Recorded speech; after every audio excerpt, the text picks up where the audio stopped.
and good evening. Whichever part of the world you are joining us from, Global Council for the Promotion of International Trade welcomes you all for this prestigious event on World MSME Day 2023. I am Ananya Banerjee Chatterjee, the R&D and Communication Officer for GCPIT. Every year on June 27, Micro, Small and Medium Sized Enterprise Day is celebrated to honor their role in achieving the Sustainable Development Goals. Small and medium sized enterprises account for up to 90% of businesses, 60 to 70% of employment, and they account for their half of global GDP according to the UN. Global Council for the Promotion of International Trade is an organization based in India, South Africa, United States, and UK with board and council members representing across the world. This year, we are celebrating the day with global perspective from various departments, ministries, chambers of commerce, and international organizations. We believe that global perspective have a significant impact on paving the way to the future. Coordinated global responses is key to MSME post-pandemic economic recovery. World MSME Day is an important opportunity to look at this topical issue in a very practical and policy-oriented way in the global context of MSME. Here, we ask the rest of the world to work together to help MSME get through the current crisis and build up their ability to handle future shocks. We encourage GCPIT members to create an open, fair, non-discriminatory, and predictable global trade and businesses environment that helps and encourage MSMEs to participate in international trade and businesses. Today we have a very special guest with us, Ms. Carol Hachandi Lupiya. She is an accomplished leader and strategy consultant helping growing businesses achieve high performance and sustainable growth. She is also an expert, cultural transformation expert, and an advisor focusing on driving meaningful transformation. Her work also involves supporting the growth of small and medium-sized enterprises through tailored programs. She founded two consulting firms. First, Enterprise Upscalers in South Africa, and second one is Tusum Pew Business Consulting in Zambia. And today, she on the topic on which she will be delivering her valuable insights is international trade and investment opportunity of her country. Over to Ms. Carol. Thank you so much for that wonderful introduction, and then also for setting the tone within which our discussion this morning, evening, depending on where you're watching us from, is going to happen. I'm really honored to be part of this esteemed organization, the Global Council for the Promotion of International Trade. I do believe that there are a lot of collaborative opportunities as well as synergies that can be leveraged within such a global network of industry thought leaders and experts. So as rightly said, this morning or evening, wherever you're watching it from, I'm going to talk about the high-level investment landscape in Zambia. I'm going to just share my screen now, if that is okay. So Zambia is a very beautiful country. In fact, we have an iconic song that is sung by one of the singing groups here in Zambia that is called Come View the Beautiful Land of Zambia. If it weren't for the internet connectivity issues, you know how technology sometimes plays you, I was going to play that video. However, I have the video ready for those of you who would like to hear about the beautiful land of Zambia. I first of all want to start with acknowledging the fact that depending on where you are and probably what industry you're in, the MSME categorization is very different.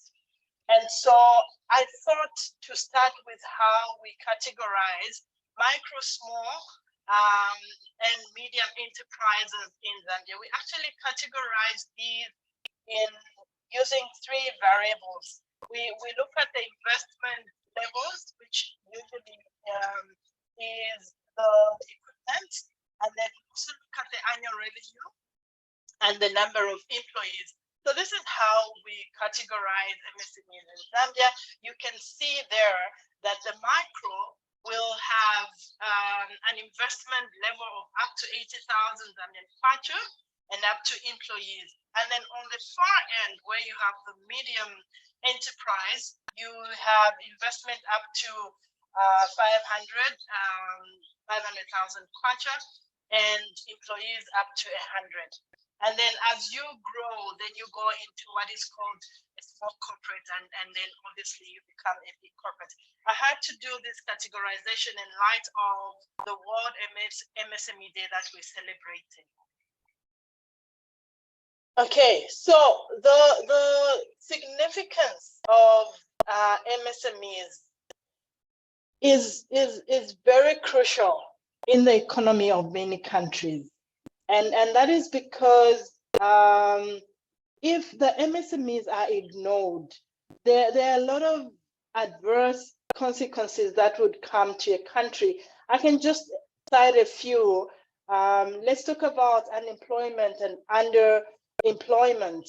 We all know that neglecting MSME sector can lead to limited job opportunities and higher unemployment rates.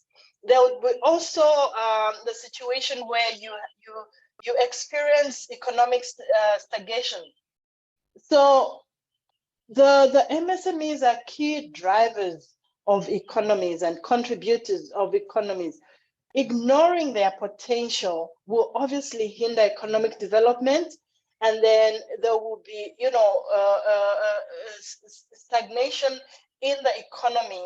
And also there'll be limited diversification and limited avenues for entrepreneurship and innovation. And then the last example that I can think of when you think about the adverse consequences of ignoring MSMEs in a country, there would obviously be a concentration of only big powers. And that will lead to monopoly, and that will lead to higher prices of commodities for the consumers. So according to let me just go back there. According to the International Trade Center report for 2020, the MSMEs in Zambia contributed about 70% GDP to GDP and 88% of employment. And it's so amazing that there's a staggering 97% of small businesses that contribute to the overall business environment in Zambia. So you can see how significant MSMEs are in any given country. Now, I want us to just look at a few facts for our country, which is Zambia. We are a country that has a population of about 19 million, and we have 8 neighbors. Growing up, I remember when being taught at school, we were being taught that we are landlocked. And now the narrative has changed from being landlocked to land-linked. And this is because we are saying, look here, the fact that we're surrounded by 8 neighbors gives us a lot of advantages. Proximity to these multiple neighboring countries will obviously open up trade and economic cooperation and opportunities. We can benefit from border trading with our neighbors. There's also an issue of market access. Because we're surrounded by these countries, we have opportunities to tap into different markets and expand our export opportunities, and promote even economic diversification by getting best practices from these countries. Furthermore, and most importantly, I think it gives us a good ground for regional integration and cooperation. And as we speak, Zambia is actually a member of the few regional integration entities. We've got the Southern Africa Development Community, which is SADC, and then we've got the Common Market for Eastern and Southern Africa, which is COMERSA, and we've got the continental one, which is the Africa Free Continent Trade Agreement. So as a country that is land linked, we have a lot of potential for regional integration, export markets, and economic diversification. And as you can see there, the GDP growth is forecasted to be 5.4 going forward. The inflation rate, I think I'm going to touch it in the coming slides, is swinging between the single digits of 9 to 10.2%. So the government has given priority to developing MSMEs. The Minister of Small and Medium Enterprises is quoted to have said that Zambia has prioritized the development of small and medium enterprises in the country because the government understands that MSMEs fuel economic growth. And to validate the government's ambition to grow the economy through the support and development of MSMEs, there's been a new ministry in the country that's been created, the Ministry of Small and Medium Enterprises. We also have a few government agencies whose mandate is to look after the affairs of small businesses. For example, we have the Zambia Development Agency, whose mandate encompasses developing MSMEs to grow and trade locally and to facilitate export markets. Then ZDA also facilitates investment opportunities in Zambia through partnerships, outright investments, JVs, etc., etc. And then we've got the Citizen Economic Empowerment Commission, which is mandated to support economic growth through capital funding. As we speak, a lot of Zambians have benefited from accessing funds through the CEC, as we call it here. Then we've also got the National Technology Business Center, which looks after startups through building an ecosystem. And this ecosystem that is being built is centered around the fourth industrial revolution technology. So you can see where the country is going in terms of putting together an infrastructure that supports MSMEs. I did speak about the performance of the country at a very high level. The exchange rate has improved tremendously from the previous years. When you compare, you know, the 2021 and 2022 performance, you can see that there's been a great improvement. It's not yet where we want it to be, but we are getting there. We are definitely getting there. We've seen it stabilize against the dollar. And then the GDP growth also has somewhat stabilized. We experienced negative growth in 2020.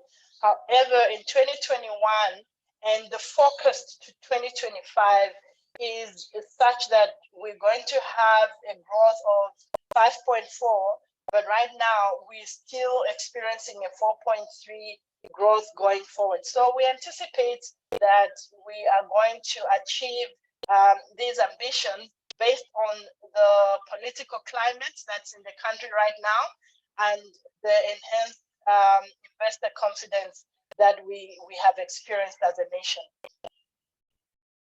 Okay, and then when we speak about inflation, like I touched on, it's swinging between the age of a single digit to about 10.2.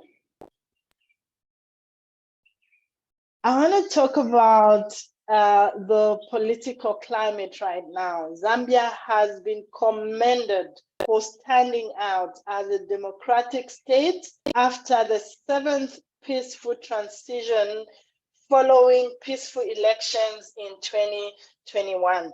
And we give credit to all the Zambians and all the politicians who are involved in this process. And we congratulate our current president, Mr. Hachandi, for leading out in these peaceful elections together with all the opposition parties that paved way for him to take office. And because of this, we have seen that there's been improved investor confidence in the country, as most of the economists will tell you. Looking forward, how is it looking for Zambia? The government has been working tirelessly to improve the business environment. In fact, I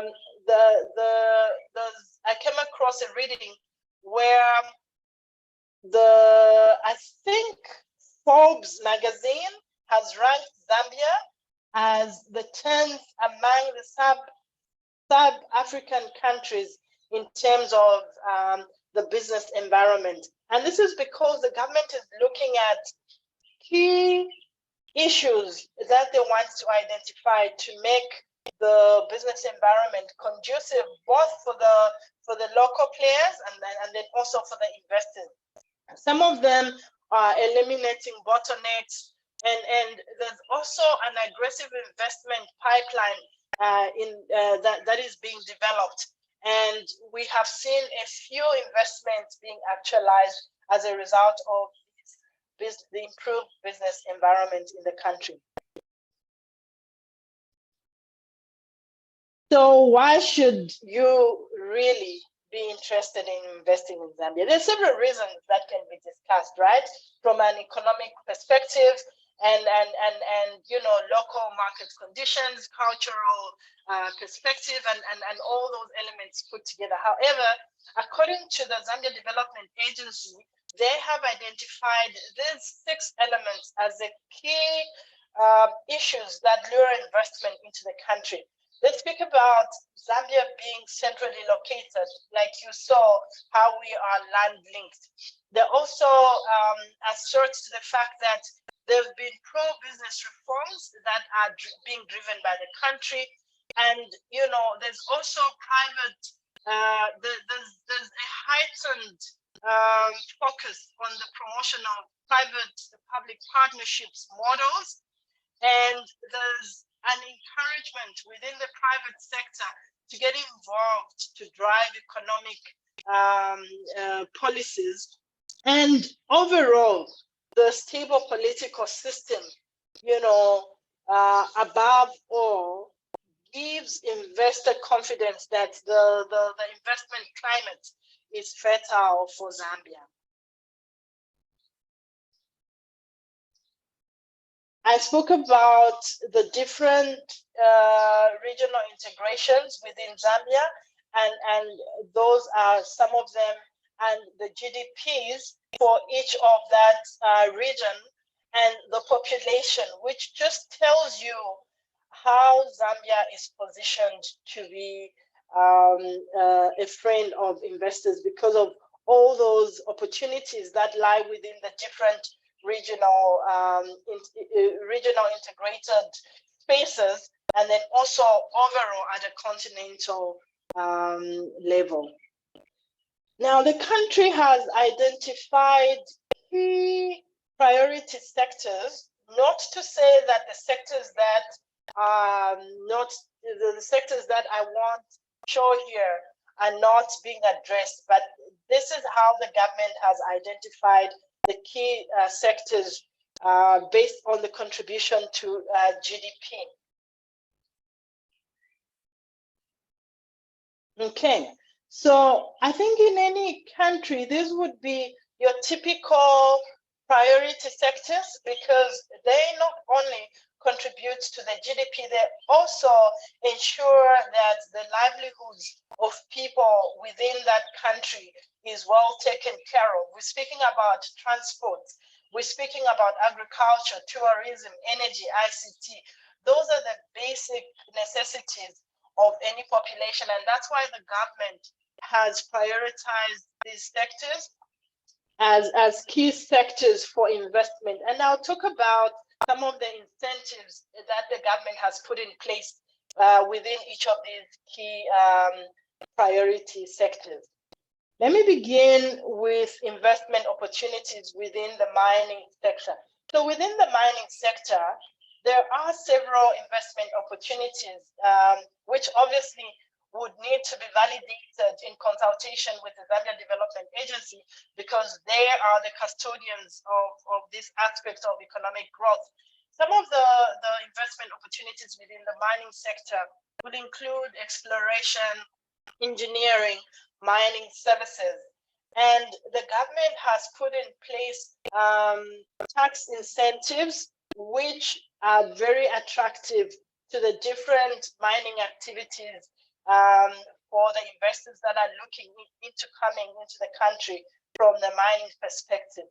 And like I said, this is really just high level. We couldn't unpack every detail of the sector in this webinar. However, for interested investors, there is an opportunity to get in touch with the Zambia Development Agency, who then sits down with the prospective investor and looks and unpacks further the opportunities within the desired sector, whether it's mining or all the other ones that I'm going to talk about. Investment in technology, investment in energy is really at three levels. There's opportunities in the renewable energy, transmission infrastructure, and distribution infrastructure. And then when we look at investment in tourism, we need to first of all appreciate the fact that tourism cannot happen when there's political instability. So based on the peaceful country that Zambia is, it gives us the opportunities for investors to come in this space. We've got about 73 dialects, which gives us a very strong cultural heritage. And then we've got a number of heritage and historical sites, which are at a global level. For example, we've got the mighty Victoria Falls and the different national parks for wildlife tourism. And I'll talk about the incentives that the government has put in place for each of these sectors at a very high level. Investment in agriculture, I focused on just speaking about the farming blocks that the government has put in place. So the government has identified farming blocks in each of the 10 provinces, averaging about 100,000 hectares each. And the idea really is to create clusters within the agriculture sector. And the reason why I chose farming blocks as an investment opportunity for Zambia, because this is where typically would find a lot of MSMEs, because of the investment structure within the agriculture sector, where you can have small farmers that come together and create this cluster that's able to produce products that are exported. And then also based on the support that the government is giving through these farming blocks, I think it's important to note that in the agriculture sector, for an investor, the first place to look at will be the farming blocks. Okay. I also wanted to note within the investment opportunities with agriculture that there is an opportunity in livestock. For example, the demand for goats in Saudi Arabia is so high, and yet when you see at the growth population that we are experiencing currently, it's quite low. So there's an opportunity there to increase that population of goats so that we can meet the demand for the Saudi Arabia export. Okay, I also wanted to just highlight the major agricultural crops in Zambia, just for the investors or collaborative opportunities based on best practices in farming some of these crops. So we've got the maize, which is the staple food in Zambia, which is followed by the cassava. And there's opportunity to grow production in rice, wheat, sorghum, sweet, and Irish potatoes. Okay, over and above those sectors that I've identified, as I wrap up my presentation, over and above the key sectors that I've discussed, the government has identified multi-facility economic zones. We have the Lusaka South multi-facility economic zone, the ZCCM Chambeshi zone, the ZCCM Lusaka East, and all the other zones. Now, the idea is to attract economic diversification through these economic zones. And the Zambia Development Agency has specific details that pertains to each of these economic zones that have been identified by the country. Some of the tax incentives that have been identified or have been put in place by the government that are worth noting will be, the exemption for duty for goods originating within the SADC area. I spoke about the regional integration within the SADC area. There are also, zero-rated VAT tax incentives based on different sectors and different products. That is why I say that the details for each sector and each product is readily available at the Zambia Development Agency. And any investor looking to come into the country will have access to that information that will help them make informed decisions on the investment opportunities within our country. We've got a few success stories about of international companies that have invested in the country, and those are some of them. We've got Balo World, the Procha Hotels, just to mention but a few. And not to say that our own local market hasn't developed or hasn't grown based on the support that we are given from the government. We've got quite a number of success stories of MSMEs who are now in the export market. And I think with that, I have highlighted a few key industries within the Zambian environment. And then also I have shared the priority areas that the government has put in place to attract investment, international investment, to foster economic growth and development within our country. Overall, I just want to say that Zambia's climate right now is conducive for international collaboration, and more so in the MSME sector. There are a lot of opportunities for investment to grow this sector to heights of, meeting local demands, as well as entering the export market through regional integrations at a continental level and even at a global level. So with that, I just want to say thank you very much for this opportunity to speak about Zambia and the climate opportunities, the investment opportunities within our country. Thank you very much. Located in the heart of Southern Africa, Zambia is one of the fastest growing economies with a population of over 20 million people, mostly youth. The country is blessed with abundant natural resources and vegetation, a diversity of wildlife, magnificent landscapes, and is home to the mighty Victoria Falls, one of the 7 natural wonders of the world. The country has very stable macroeconomic fundamentals with a growing GDP of about 21 billion United States dollars, inflation of 9.9%, and the local currency is performing very well against the United States dollar and other major world convertible currencies, appreciating by over 18.5% from January 1 to September 2022.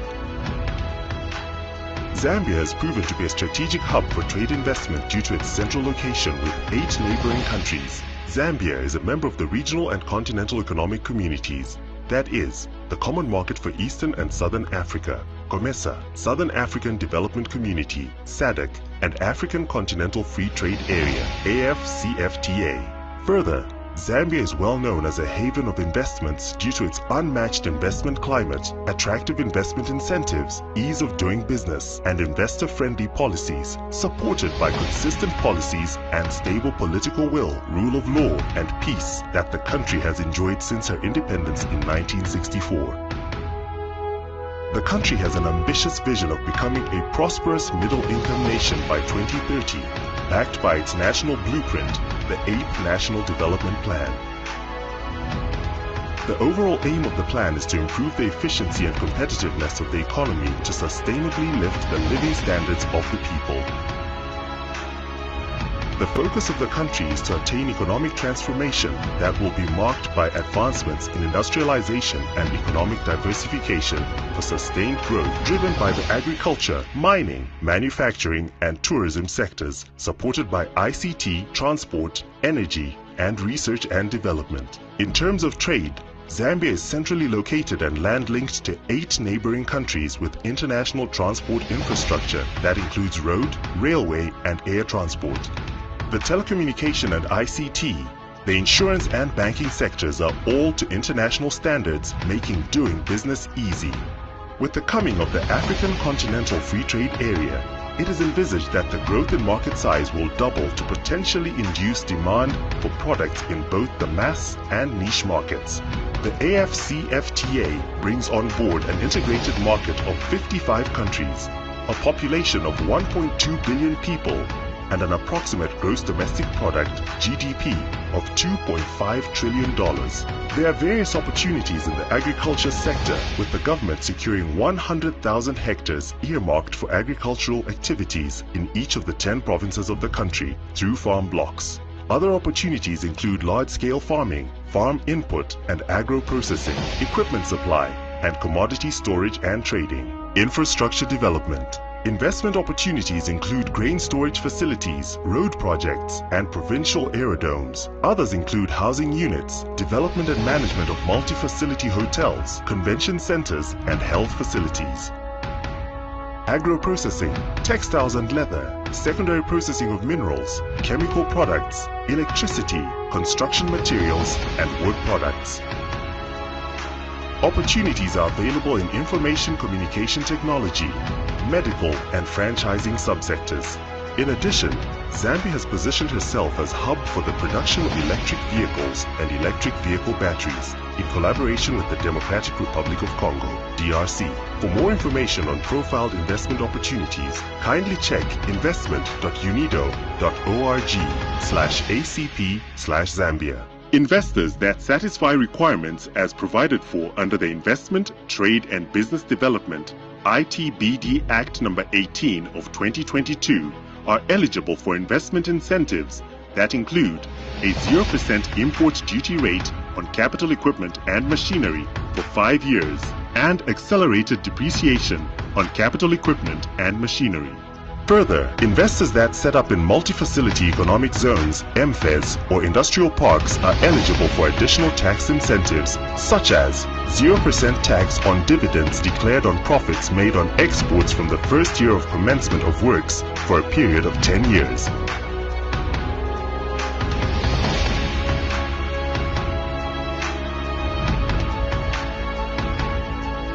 Currently, the country has 7 operational MFEs and industrial parks, namely the Lusaka South Multi-Facility Economic Zone, ZCCZ Chambishi Multi-Facility Economic Zone, ZCCZ Lusaka East Multi-Facility Economic Zone, Jiangxi Multi-Facility Economic Zone, Kalumbila Multi-Facility Economic Zone, Roma Industrial Park, and the Sub-Saharan Gemstone Exchange Industrial Park.